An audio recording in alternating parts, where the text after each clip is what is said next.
For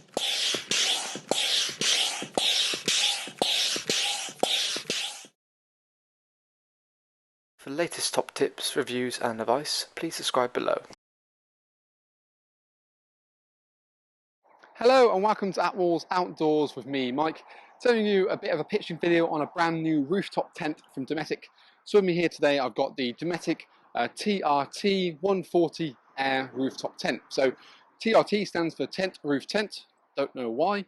Air obviously refers to it being inflatable, and the 140 generally is the concept of the width of the actual tent itself. So through this pitching video we'll kind of just go through a bit more in detail about how you go pitching it, a few little tips as we go along as well, just to get you a bit more familiar with it. So first thing we want to essentially do is actually remove the kind of transit and overall storage cover.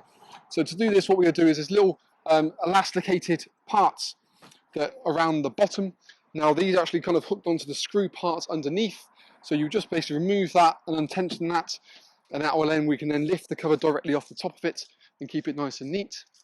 So we've got a bit more of another review video if you wanted to check that out as well, just to give you a bit more of an idea about how to go about it. And what I'll do at this point here is, once we've kind of got all the bungee points off, it's just lift it off directly, probably on one side.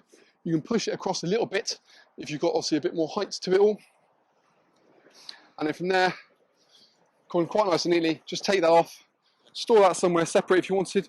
There is a bit more solid bars to it as well, so it does make it a bit easier to manipulate. Now, on the opposite side, we've got two buckle clips that are located just here. So what I'm going to do is just quickly unbuckle those. That obviously stops the actual top part from releasing when you kind of get there. So, and what I do, a little tip is always, once you've kind of unbuckled them, just pull them off a little bit, so that way when you come to fold it up, you haven't got to worry about it. Next thing we want to do is we're going to use the ladder. So the ladder itself, we can pull it directly out. And what we're going to do is, once it's kind of fully extended, this will allow us to actually kind of pivot the point up. So we're not trying to force it upwards, just push down on the ladder itself. And then naturally it kind of gets in a position where all the weight is on the base. And then from there, all you then do is just pull it back towards you. So it tips over that point, bring that fully down to the bottom, and let the ladder just kind of sit and rest as you want it to. What I'd recommend doing at this point here is also with the canopy, there's a little magnetic part here. Just make sure it's sitting on the same point where you want it to be. There's a little magnet to connect it together. The reason you kind of do this is purely because what it's going to allow you to do is, as it physically inflates, it should mean everything should kind of pop up quite nice and neatly. Now I'll bring you around to this side of the tent itself, just because to show you what's going on in here. So what we do have are these kind of additional similar sort of levers located like so. Now, same kind of principle, we're not going to try and force them up. What we're going to do is just basically push directly down on them. That's going to hinder it up a little bit more. And once we go over to the top, then we can quite happily bring that down nice and neatly. With these, there's a little Velcro loop directly underneath here. So we're just going to basically pull them together, so cross them over, then that Velcro will hold it in place and you haven't got to worry about them again. Same kind of principle, what I do is I would bring the canopy, again with a magnetic part, directly down, and then you'll see it. Just put magnet to magnet, let it run quite nice and neatly and flat, and then when we come to inflate it, we should be good to go. And what I do, we'll kind of walk around the back of it this time, just to give you a bit more of a better understanding of how it kind of looks when it's fully deflated. So we've got these storage pockets located in the front. Now, what you're going to do is, obviously, you get electric gale pump supplied with it as standard.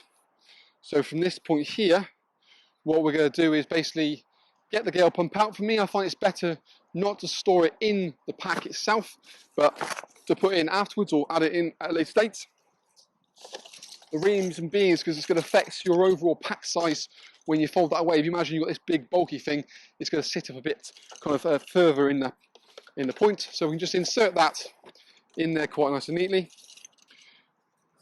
We've got a Boston valve here, so it's a little screw thread. So all we're just going to do is screw that directly into the point, same when you get in pretty much most tents or even airbeds for that matter.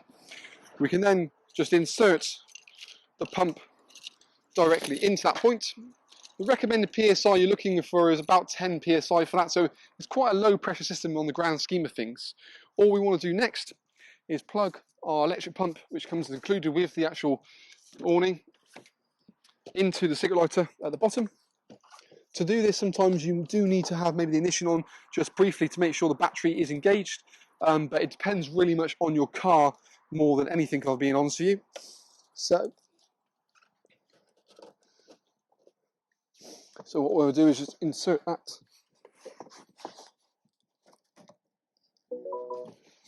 So then we've got power on, he says. Nice and neatly here. So the Gale pump then should actually give you a reading on the actual pump itself. And they say we want about 10 psi, press the go button, and then let it do the work. We can shut the door, well not shut the door, but shut it a little bit just in case if it's all raining or anything like that. You don't want to trap the cable directly in. But at this point here, the Gale pump will keep junking the power up, or the pressure up to where you want to go. At this point here, what you could also look to do is actually buy a manual pump. Additionally, if you want something a little bit quieter, maybe you can press the pump just to kind of get it up into place, and then you just go on sort of the double action hand pump. There's not a huge amount of air to the overall air tent. The tubes aren't overly big. There's more the convenience that you can press it, let it do its thing, and not have to worry about it, and else it'll cut off when it gets to the correct pressure. Overall, you're looking around in the region about 1 minute 24, 25 for it to pump it up fully. And because you've got the electric pump included with it, again, it's one less thing to worry about. And actually, it'll kind of pop into shape as you see here, just because by making sure the magnetic parts are in the right place, it gets its shape, makes it look really quite nice and smart. Excuse me a second. And generally, when you're unfolding it as well, you've got an extra bit on bits here to make sure that you don't get any of the folds sort of trapped in with the overall hinges itself. But you can see it's gone up to a slightly higher tone now. That sort of signifying it's really now getting the additional pressure in. And like I said, what you'll do, it'll just naturally cut off when it gets to the regulated pressure that is required. And this will allow you to kind of do whatever you need to necessarily do at that point.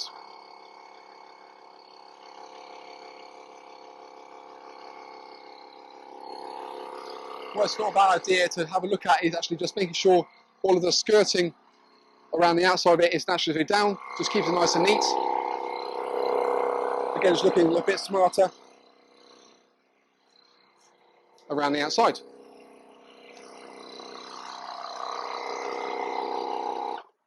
There we go. So done and dusted. You can then necessarily unplug it from the actual car itself.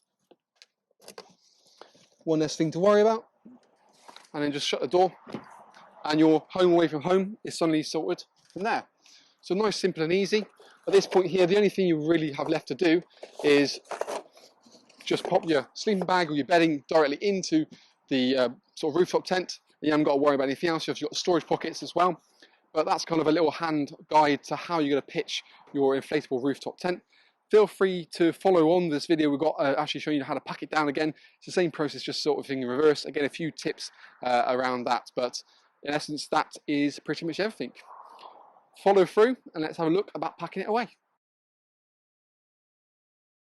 So now we're going to show you how to pack the TRT away. So what we're going to do is first and foremost is just make sure there's nothing actually catching in the mechanism as such.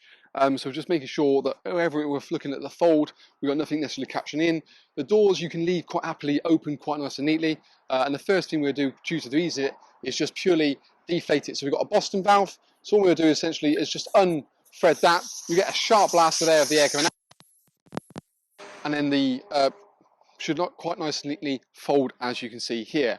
So the first thing I want to do before we come actually to physically folding it is making sure that there's little magnetic parts here, and there's one on the canopy and one on the base. So you want to just make sure they marry up. The reason being is when you actually physically pump it up, in theory it should erect properly, and you shouldn't have to worry about that. So again, we'll just make sure there's nothing folding on there as such. We'll get that canopy to line back up quite nice and neatly there. And then what we're going to do is we'll do the opposite manner to how we pitched it. So we've got a little Velcro tabs. So again, we're just going to push that directly up. Couldn't be any easier. Flip that over the top. But what I'll probably do is just cross those in a little bit, just so we can easily access them, ready for that next time we're looking at going away. one thing it's always worth doing as well is just making sure you can tuck any bit of kind of fabric just in a little bit, just to stop it hanging out of the actual base itself. We're going to do the same with the ladder itself. So you lift the ladder up directly. There's two little blue tabs on here. Admittedly, it might be a little different with the actual original model. Push those directly in, and then we're going to use that to lever and push the whole model back to itself. And that closes quite nice and neatly like that.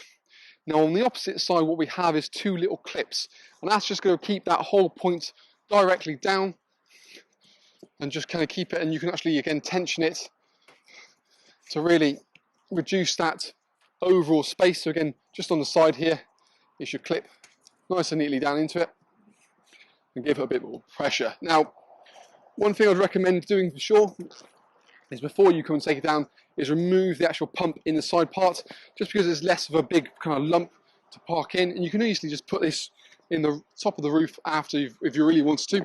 Failing that, you can always put it inside the car, just to make life a little bit easier, and again, just save yourself a little bit of aggro. So I've just put the back on, and we'll just kind of bring it around to the front and give it a little bit of a wiggle. Put it to kind of how you would do your kind of trailer cover. So it is quite a simplistic concept, but might be a little bit tighter depending on how well you actually pack it down. And then what you're then is utilize the elastic part. So I would go underneath the all of the little buckles and all of the little parts under there, sort of mainly trim it directly around there. But naturally, the tighter you kind of get it, the better it's going to sit, and the more it's going to cover it as well. So again, you just work your way around. It is a little bit of an art to it, but you can see it doesn't take a huge amount of things. So when you want to pack up in the first thing in the morning, you can do this quite nice and neatly without having to worry at all.